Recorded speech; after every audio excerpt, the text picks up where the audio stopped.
you know, once you go every day hard at it, it's like, oh, everything else, I don't do nothing else. You know what I mean? I do my job and then I go to the club at night. So like that was till 11, and then I moved to LA in 11. That's when we caught up, like right when I got there.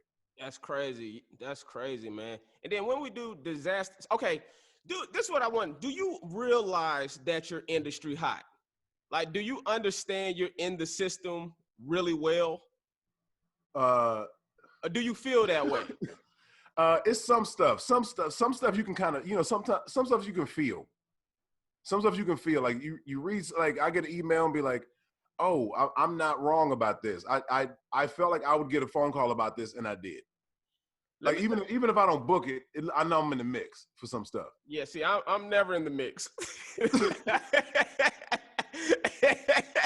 But you know what? If this is the mix, I'm over here. I'm looking at y'all like, oh, okay, that's the mix. But you know what? But you know what? Like, but when you always get shit that like takes you somewhere, and that shit kind of ride for a minute. You know what I mean? Like it's. I give you a lot of credit on. You get past the season, Justin. You get past the season. I'm gonna talk to you about that, but let me tell you before we get to that, to cancellations. I do have that as a topic, cancellations. It should be number one. It should be number one. I hope you skip it around. That should be number one. Let me tell you when I realized you was industry hot. And if anybody that don't know industry hot, that means you are really in the system of Hollywood. Like the networks know who you are. The studio executives know who you are.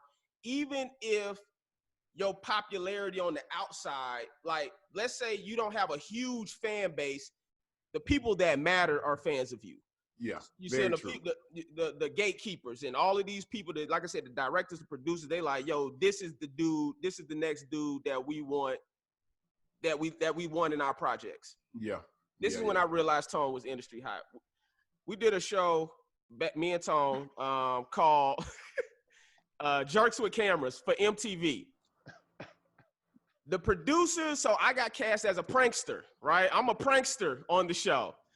The producers was telling us they had hired all the pranksters for the show. They was like, oh, we getting the host. Oh, this dude is one of the next up. And they was throwing around the name Brandon T. Jackson. This is when Brandon T. Jackson was really on fire. Shout out to Brandon. He did an episode of Urban Legends. So Brandon T. Jackson was hot. They're like, oh, we finna get the next big comedian. Oh, wait, we don't want to tell you. We don't want to tell you. We don't want to tell you. So we like, oh, shit. We like, oh, shit. Who is it? They had us I remember your face. I remember your face being so disappointed when you found out it was me.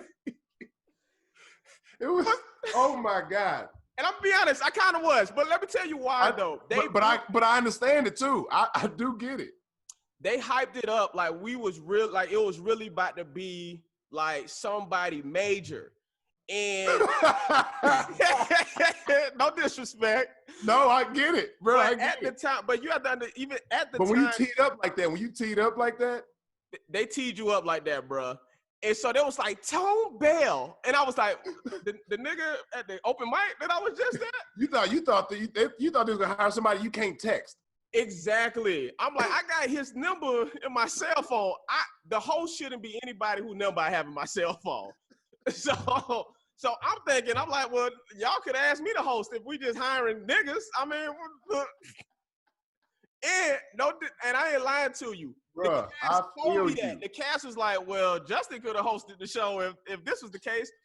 That's when I realized I was happy for you. I was still happy for you. Yeah. Ain't no hate in me. I was still happy for you. But that's when I realized Tone Bell is industry hot. I said, I don't know who his team is. I said, I don't know who his manager or agents are, but they did their job. Tell me how you connected with your representation, because I feel like they're the real superheroes. Wait, how I got my representation?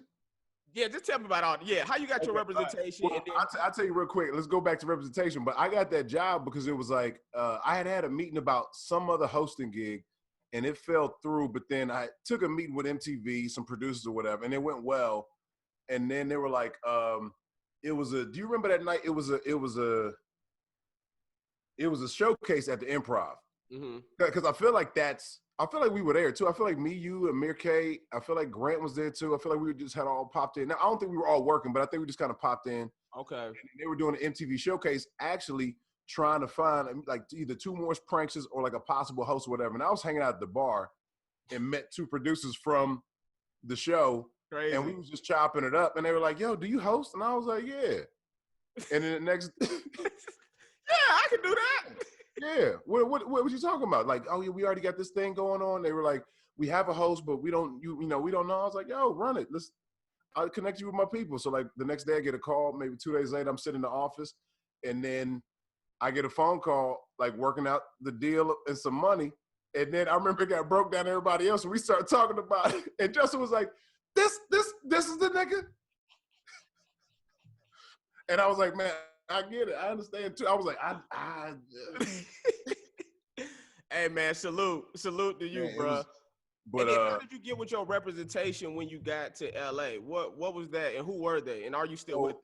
So it was half of them, yes. So it's everybody has that rumor like every 3 to 4 years, people tell you like, if you're not getting that love like you were getting, when the shininess is gone, and you book a job that's consistent, they kind of just, they shelf you sometimes. People get shelved. It's like, hey man, they get you a job, they don't worry about you no more. You satisfied, they get their commission, and then they don't fuck with you at all no more. Mm-hmm. Like you got people, but you eating, so why do more? So it was like I kind of got to that point, but the NBC standing for diversity. So back when 08, 09, 10, I had like auditioned or whatever. 11, I ended up winning that, and then got to deal with NBC.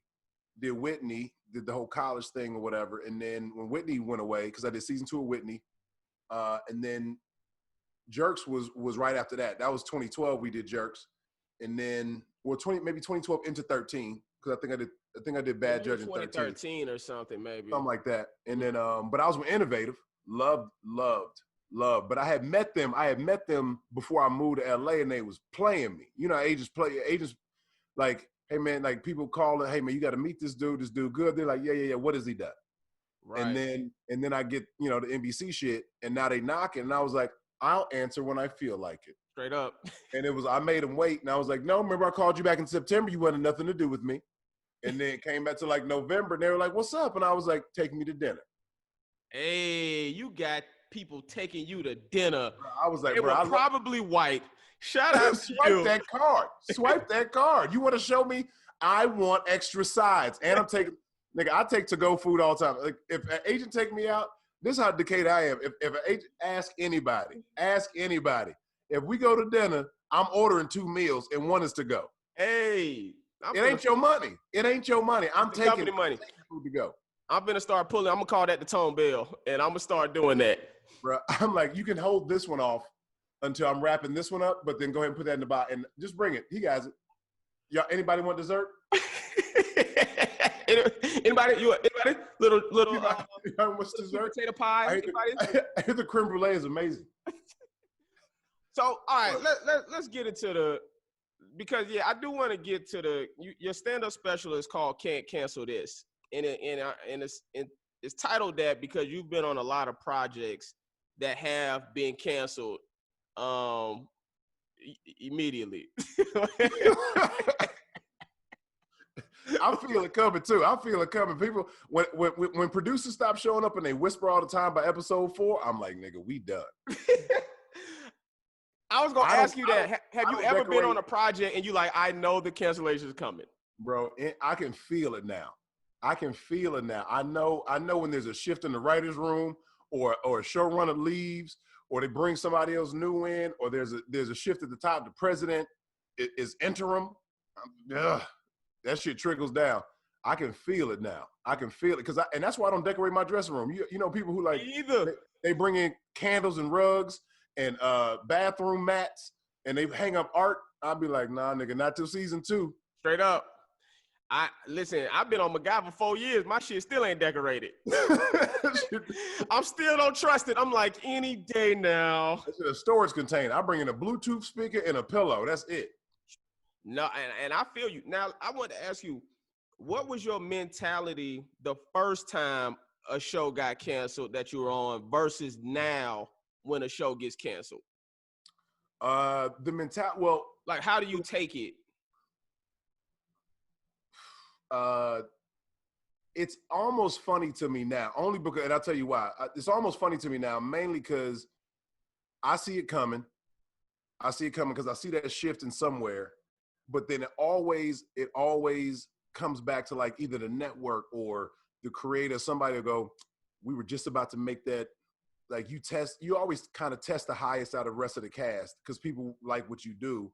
And they go, the network, hey, we need more, we need more tone. We need more of this person, this character pops. We need, I mean, not just me, but other, other combos. We need more scenes with these two or, we need whatever. More tone, fuck everybody else. And then as soon as you get canceled, they're like, we was about to give you way more storylines. You're like, this goes to another question that I had actually, which was, do you write your own TV shows? Because I'm a believer in, if you can write your own stuff, because it's going to be more authentic around for you as you, the comedian Tone Bell and all that. So sold 3 shows. Mm-hmm. They've yet to be produced. I mean, I'm getting across. I getting a few yards in this run. You know what I mean? I ain't cleared to go, to go home, but like it's coming, man. I sold one to CBS, sold one to FX, sold one to True. And they never got produced, but like it's yeah. So I do write my own stuff, and I mean it's especially in the last probably the last 3 shows. Writers ask me more, I change my own stuff now. It's like let me make it me, let me do me. Like and I'm collaborative. I'm like, here's the joke you want, let me make it mine. I get it. You're like, let me make it funny. I appreciate it. I read what you wrote. I'm not a fan. I don't know if you ever, and I'm not gonna name the show, but I don't know if you ever been in this position where like I've gotten the joke, and I'm like, I'm gonna change it. And they're like, well, just spin it. Can you spin it? And I was like, I shouldn't have to. This should be funny already, and I should just add to it. Versus like, you trust me too much to be like, he'll make that funny.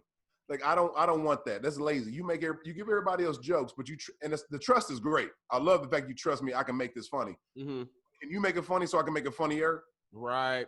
I don't want you slacking. I don't want you slacking on my shit because that's harder work for me. That's how it is with me with stand-up. I can only tag a comedian's joke if it's already somewhat funny. Right. I can't tag a joke that it's not funny. It's like, how about you throw that in the trash? How about you do that and come up with a better premise? I want to give you icing for this cake. I don't want to bake this bitch. Absolutely. And I mean, I can if you want to pay me. You know what I'm saying? Then yeah, I mean, so like that's. But yes, I do write, and I mean, I got to, especially during this time, like I've got a few projects on the slate, and so like I mean, hopefully, we those get optioned and get developed. We'll see. But yeah, it's but but your first couple shows, the first time you get on, you just so happy to have a job that seems like it's going to be consistent for at least a little bit. Right. You're making the most money you ever made before, and so you just like, hey man, whatever these lines say, I'ma say them. Yeah. And then usually it's a director or somebody comes in that lets you do you.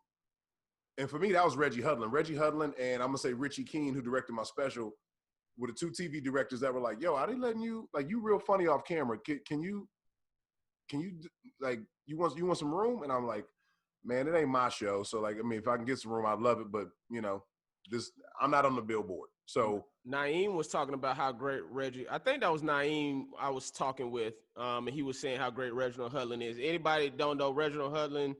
It might have been Lamorne. It might have been Lamorne who talked about Reginald Hudlin. But he did House Party. He directed Boomerang. He got classics under his belt, man. Classics. Did he help with Boondocks also? Yeah. Classics. Icon out here. I'm gonna try to get him on here one day. I'm sure he won't answer my call, but man, let me know. I'll hook you up. I'm like this, and that's my dude, man. I love Reggie, man. Reggie's always been super dope, and he's just that dude. Like he's that dude. Who's like, we're gonna get 3 takes, 4 takes of what they want, and he's like, I'm gonna do 2 more for you. Do whatever the fuck Ooh, he give you 2. You do whatever the fuck you want. And then, you get to that point where, now the crew is like, oh, if we let him go off and give him time. I mean, I got to the point where I was like, especially when I was working with Kate Walsh, she was so dope. I would switch this, dude. I was like, Bad Judge, right? That was Bad Judge, dude. Like, and in between, like, some of the producers, and then we had a new showrunner, which at that point I was like, we canceled. But like, I was like, now I can really, I can really do whatever I want. So I would have scenes where I'm like, Kate, let's switch dialogue completely. You learn my lines, I learn yours. If we're supposed to be best friends, it shouldn't sound weird. Right. And then like the scene is funnier. Cause like it made her stuff more masculine and made mine more feminine. And it wasn't weird. It was like, oh, these are just best friends. And I was like, it works. It works. There were moments where like I'd be sitting back and she's putting on makeup and I was like, yo, let me put your makeup on for you. Like, you don't know what you're doing. Oh, nice. Right. You know what I mean? I was like, it was a funny scene because like nobody expects a bailiff with a gun to be putting powder on her face. Right. You know what I mean? It was just a funny thing to look at. So but it was cool how directors do that. Directors like, oh man, let me give you a shot. He also like this is a funny moment right here. No, he came up with that. And then you start getting a little more credit on set. Now, was there any time that director have given you freedom and you fumbled the freedom and you're like, you know what, let's just stick to the script? Because I've done that. I'm like, if these motherfuckers are just